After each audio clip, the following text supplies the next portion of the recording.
अस्सलाम वालेकुम दोस्तों, मैं हूं ज़ुहैब हसन। आप देख रहे हैं मेरा YouTube channel exam talks and analysis. दोस्तों, हम डेली बेसिस पे डॉन न्यूज़पेपर के एडिटोरियल और ओपिनियन पेज के आर्टिकल को कवर करते हैं, लेकिन दोनों के लिए अलग अलग से वीडियो बनाई जाती हैं। 15 अगस्त की ये ओपिनियन पेज के आर्टिकल्स की वीडियो है। एडिटोरियल की भी मैंने अपलोड कर दी है, वो भी आप जाके लाजमी सुनिएगा ताकि आपके करंट अफेयर 15 अगस्त के मुकम्मल प्रिपेयर हो सके। दोस्तों, पहला हमारा आर्टिकल है चिकन्स कमिंग होम के नाम से। दोस्तों, पंजाब यूनिवर्सिटीज़ के अंदर जो एडमिशन है बच्चों का, वो 25 से 30% कम हो गया अभी, मतलब कि लोग कम यूनिवर्सिटीज में जाने लगे हैं। पहले भी हमारा जो यूनिवर्सिटी में अगर हम बात करते थे तो हमारी टोटल जो 100% पॉपुलेशन है उसमें से जस्ट 8% लोग यूनिवर्सिटीज में जाते थे। तकरीबन हर साल 17 लाख लोग अपनी ग्रेजुएशन मुकम्मल करते थे और डिग्री हासिल करते थे, और गवर्नमेंट तकरीबन एवरेज तकरीबन 3 लाख जॉब सिर्फ प्रोवाइड करती है। आप देखें कितने लोग बेरोजगार हो जाते हैं। पहले इतने मसले थे, अब मजीद 25 से 30% हमने कम कर दिए, यानी कि एडमिशन कम हो रहे हैं। पाकिस्तान में टोटल 270 यूनिवर्सिटीज़ हैं, जिसके अंदर 160 पब्लिक यूनिवर्सिटीज़ हैं। दोस्तों, जो एजुकेशनल मनी है, मतलब जो फंडिंग है, वो यूनिवर्सिटीज़ की बहुत ज़्यादा कम है, और जो फीसिस हैं बच्चों की वो बहुत ज़्यादा, बहुत यानी कि ज़्यादा बढ़ गई हैं। आप देखेंगे इवन कि आईटी की फील्ड या कंप्यूटर की फील्ड में अगर आप प्राइवेट यूनिवर्सिटी में जाके फीसें देखें तो कितनी कितनी ज़्यादा फीसें हैं। दोस्तों, फीसें बहुत ज़्यादा है, और जो बैचलर की डिग्री की क्वालिटी है वो भी बहुत ज़्यादा अच्छी नहीं होती पाकिस्तान के अंदर।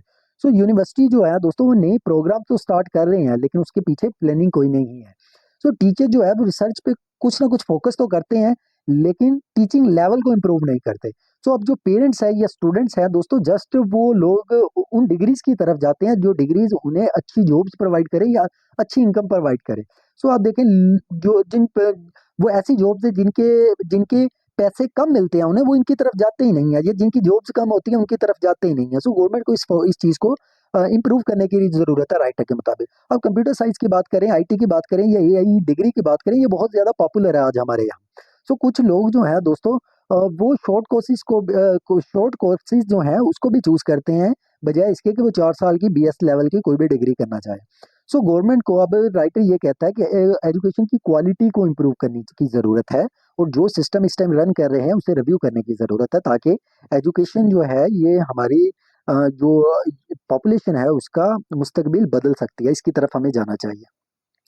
दोस्तों, दूसरा आर्टिकल है हमारा ऑरवेलियन एम्बिशंस के नाम से। दोस्तों, इस आर्टिकल के अंदर राइटर ये बताता है कि जो पावरफुल रूलर्स होते हैं दोस्तों, जो पावरफुल हुक्मरान होते हैं, वो हमेशा कोशिश करते हैं कि सच को छुपा लिया जाए। पाकिस्तान में जो पाकिस्तान के इंस्टीट्यूशंस हैं, जो मीडिया है, वो मेजॉरिटी में खामोशी हो जाता है कि जब पावरफुल हुक्मरान जो होते हैं वो वो अगर लोगों को नहीं कुछ बचाना बताना चाहते हैं, अपनी मर्जी से लोगों की माइंड की रिशेप करना चाहते हैं, तो आप देखेंगे मीडिया ने इंपॉर्टेंट रोल प्ले करना है तो वो मीडिया को भी अपने मुताबिक कंट्रोल कर लेते हैं। इंस्टीट्यूशंस ने इंपॉर्टेंट रोल प्ले करना होता है, वो इंस्टीट्यूशंस को भी अपने मुताबिक कंट्रोल कर लेते हैं। कुछ पॉलिटिशियन दोस्तों हैं, वो मिलिट्री सिविलियन रूल को सपोर्ट करते हैं, ये हाइब्रिड सिस्टम। वो कहते हैं कि चलना ही ऐसा चाहिए कि मिलिट्री और सिविलियन हुकूमत को मिला के एक हुकूमत होनी चाहिए। हालांकि हमारा आइन ये कहता है कि सिर्फ सिविलियन ने ही हुकूमत करनी है, उन लोगों ने हुकूमत करनी है जिनसे लोग चाहेंगे। बलूचिस्तान के अंदर दोस्तों क्या है कि लोग गुस्से में हैं, क्योंकि वहाँ पे मिसिंग पर्सनस का एक बहुत बड़ा मसला है। वहाँ पे लोगों को उठा लिया जाता है, उनकी फैमिलीज को नहीं पता होता, ना वो अदालतों में उन्हें अपीयर किया जाता है। आप देखें डॉक्टर महरंग बलोच जो है दोस्तों, वो और वो दूसरी वुमेन, उन्हें भी बहुत देर से अरेस्ट किया हुआ है इस बात पे कि ये लोग बाहर जाके बदअमनी पैदा करते हैं, इसलिए इनको अरेस्ट किया हुआ है। दोस्तों, इवन कि अब वहाँ पे सिक्योरिटी के मसले हैं बलूचिस्तान के अंदर। सिक्योरिटी के मसले की वजह से नाइट ट्रैवल पे तो वैसे ही बैन लगाया हुआ है वहाँ पर।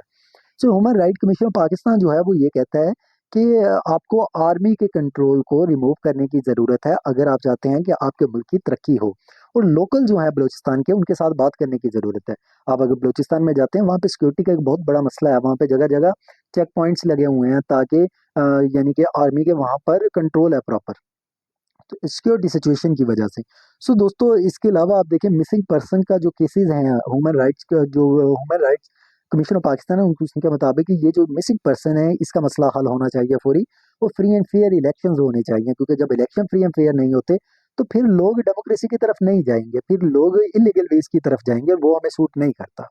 इसके अलावा दोस्तों, हमें सिविलियन पुलिस जो है उसको मजीद बेहतर करने की ज़रूरत है, उसका बेहतर इस्तेमाल करने की ज़रूरत है, और जो बलोच लोग हैं दोस्तों, उनके उनको रिस्पेक्ट देने की ज़रूरत है। सो आप देखें कि बलोच लोगों की कि ये जब से भी बलोच लोग एग्जिस्ट करते हैं, इन पे कभी कोई हुक्मरानी नहीं कर सका। ये इस चीज़ को कभी भी अच्छा नहीं समझते, इसलिए इन चीज़ों को किस तरह से डील करना है, ये रियासत को अंडरस्टैंड दोबारा से पॉलिसी राइटर के मुताबिक बनाने की ज़रूरत है, ताकि एक अच्छी पॉलिसी बने। जो बलूचिस्तान के लोगों को महरूमियाँ हैं, जो उनको एजुकेशन नहीं है वहाँ पे हेल्थ सिस्टम बहुत वीक है, वहाँ पर जॉब्स नहीं है, इंफ्रास्ट्रक्चर नहीं है, गुर्बत है, इन चीज़ों को डील करने की ज़रूरत है। उसके बाद ये चीज़ें उन्हें प्रोवाइड की जाएँगी तो वो लोग सोचेंगे कि हमारे मुस्तकबिल के लिए, हमारे बच्चों के मुस्तकबिल के लिए हुकूमत अब कुछ सोच रही है, रियासत कुछ सोच रही है। लेकिन जब हम वो भी नहीं सोचते हैं और वहाँ पे जाके ऑपरेशन करते हैं, फिर उसका रद्द-ए-अमल आता है, जिसकी वजह से वो लोग सोचते हैं कि शायद रियासत और हुकूमत हमारे खिलाफ हो गई है। ये चाहते ही नहीं है कि हम पाकिस्तान में रहें। सो वो ऐसे लोग फिर क्या होते हैं कि जो दुश्मन हमारे होते हैं, वो दुश्मन उनको अपने मकसद के लिए इस्तेमाल करना शुरू कर देते हैं। तो यही सबसे बड़ा पाकिस्तान का मसला है। सो दोस्तों, उम्मीद करता हूँ इस आज के लेक्चर की आपको समझ आई होगी। Thank you so much. अपना ख्याल रखिएगा। अल्लाह हाफ़िज़।